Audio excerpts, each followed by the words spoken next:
In case you haven't been paying attention, the Stockton Heat have been quietly putting together their best season in franchise history. The AHL hockey squad out of the 209 has already clinched the playoff spot, and at this point, I feel sorry for any team who has to play them. I think we've had high goals and high standards from the start of the season. Well, those high goals and standards have led the Heat to the best record in the league, just demolishing opponents along the way. Not to mention clinching a playoff appearance for just the second time in franchise history. Well, I think it's a lot of work that's been put in place here, by our players in terms of, getting to this point and, securing a playoff position. The Heat are led by four-year veteran Matthew Phillips, who has established several club records, including the all-time single-season scoring leader. But you might not want to tell him that. Yeah, I mean, it is what it is. I don't really try to focus on that stuff too much.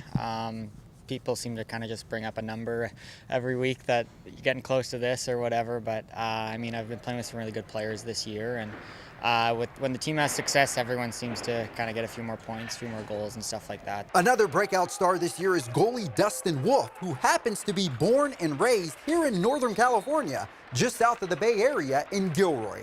Yeah, it's pretty awesome. I mean, if you would have asked me 10 years ago that I'd be playing, professional hockey not too far from my hometown, I'd probably say you're pretty crazy. But it's nice to have family not too far away, and they come to quite a few games, and they support me through everything. So it's awesome to have the support of not only them but also friends that come along and want to check games out. Now, despite their amazing run this season, don't think for 1 second they're going to take their foot off the gas and just cruise into the postseason.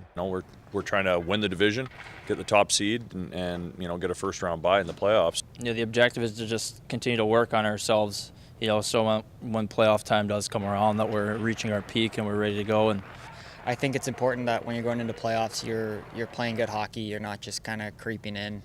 You're kind of going in there with momentum and stringing together good games in a row that are your team's style of play. The Stockton Heat are affiliated with the Calgary Flames in the NHL. Playoffs kick off in about a month.